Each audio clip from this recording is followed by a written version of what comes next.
नमस्कार विद्यार्थियों, कैसे हैं आप सब। जैसा कि आप सभी को विदित है कि उस दिन मैंने आपको कामायनी का अध्ययन कराना प्रारंभ कर दिया था। कामायनी महाकवि जयशंकर प्रसाद द्वारा रचित छायावादी महाकाव्य है। हमारे कोर्स में, हमारे सिलेबस में छायावाद का कामायनी का प्रथम सर्ग, छायावादी महाकाव्य कामायनी का प्रथम सर्ग चिंता सर्ग लगा हुआ है। उस दिन मैंने आपको बता दिया था कि मनु जो है वो प्रलय के बाद सिर्फ एक मनु पुरुष के रूप में, पुरुष मनु बचे हैं और हिमालय की एक ऊंची चोटी पर किसी चट्टान की छाया में बैठा एक व्यक्ति चुपचाप प्रलय की जलधारा को देख रहा है। उसका शरीर सुदृढ़ था, भुजाओं और पैरों की धमनियां और नसें फूली हुई दिखाई दे रही थी। पास में 2-4 देवदारू के वृक्ष खड़े थे जो कि बर्फ के जमने के साथ श्वेत हो रहे थे। हिमगिरी के उत्तुंग शिखर पर बैठ शिला की शीतल छां एक पुरुष भीगे नैनों से देख रहा था प्रलय प्रवाह। नीचे जल था, ऊपर थल था, एक तरल था, एक सघन, एक ही तत्व की प्रधानता। उसे जड़ कहो या कहो चेतन।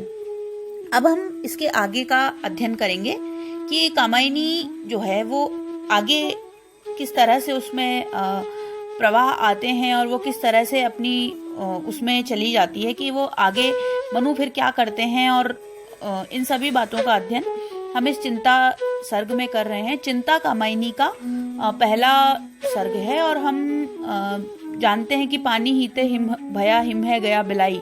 ये बात मैंने उस दिन आपको बता दी थी कि जो कुछ था सोई बया, अब कुछ कहा न जाई। चिंता कातर वदन हो रहा पौरुष जिसमें ओतप रोत, उधर उपेक्षामय यौवन का बहता भीतर मधुमय स्रोत।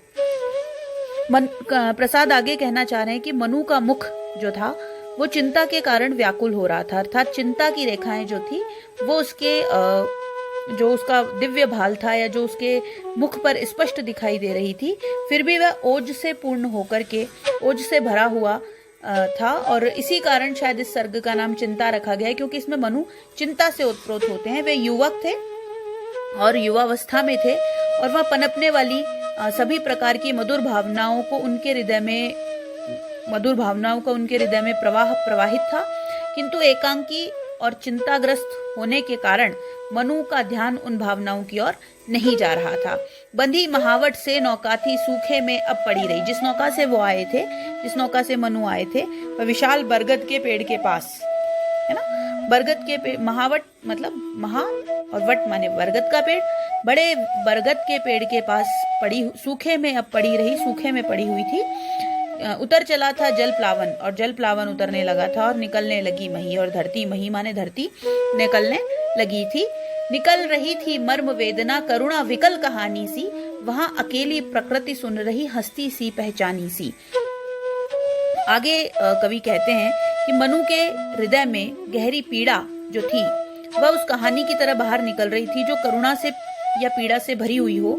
वहां अकेली प्रकृति जो थी वो उसको सुनने के लिए केवल मात्र प्रकृति थी, हस्ती सी पहचानी सी, जो हस्ती सी चिर परिचित की भांति उनको लग रही थी। और उनकी जो ये प्रलय वाली जो कहानी थी वो सिर्फ और सिर्फ उसकी एकमात्र निदर्शना, एकमात्र उसको सुनने वाली जो थी वो प्रकृति थी। ओ चिंता की पहली रेखा अरि विश्ववन की व्याली, ज्वालामुखी स्फोट की भीषण प्रथम कंप सी मत वाली। मनु चिंता को संबोधित करते हुए कह रहे हैं कि हे चिंता, आज तक तुम मेरे मन में पहली बार उत्पन्न हुई हो, पहली बार प्रकट हुई हो, जिससे मुझे ये अनुभव हो रहा है कि तुम विश्व रूपी वन की सर्पिणी हो। व्याली माने सर्पिणी हो और ज्वालामुखी पर्वत के समय उसके प्रथम होने वाली मतवाली कंपन हो। ज्वालामुखी स्फोट, ज्वालामुखी विस्फोट के समय जो पहली बार कपकपाहट आती है, हे चिंता तुम वो हो। इसमें मानवीकरण अलंकार है, क्योंकि चिंता एक अमूर्त भाव है और उसको मूर्त रूप देकर के महाकवि प्रसाद ने उपस्थित किया है, तो मानवीकरण अलंकार है। हे अभाव की चपल बालिके, री ललाट की खल खेला, हरी भरी सी दौड़ धूप और जल माया की चल रेखा।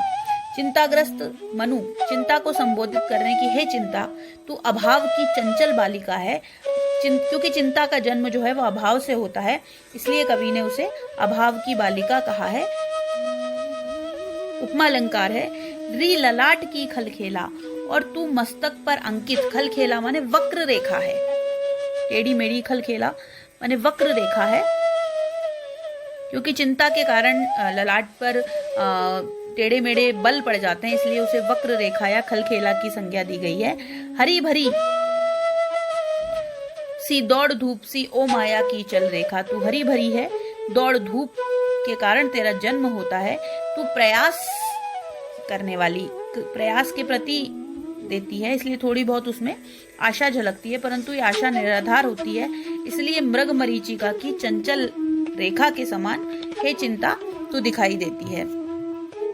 इस ग्रह कक्षा की हलचल सी तरल गरल सी लघु लहरी, जरा अमर जीवन की और न कुछ सुनने वाली बहरी। चिंता को संबोधित करते हुए मनु कह रहे हैं कि हे चिंता, तुम समस्त ग्रहों के घूमने का मार्ग हो, हलचल मचा देने वाली हो, अर्थात तुम समस्त ब्रह्मांड को, व्यक्ति के ब्रह्मांड को अस्त व्यस्त कर देने वाली हो।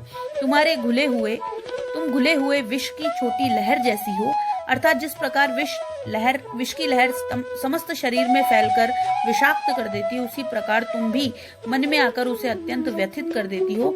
तुम देवताओं के जीवन को भी बुढ़ापा प्रकट करने वाली हो और तुम बहरी की भांति किसी की कुछ नहीं, अर्थात जिस प्रकार विष की लहर तमाम शरीर में फैलकर उसको विषाक्त कर देती है, उसी प्रकार तुम भी मन में आकर उसे अत्यंत व्यथित कर देती हो। तुम देवताओं के जीवन को भी बुढ़ापा प्रदान करने वाली हो और तुम बहरी की भांति कभी किसी की नहीं सुनती हो। इस संपूर्ण पद में निरंग रूपक अलंकार है और जरा अमर जीवन होने से विरोधाभास अलंकार है।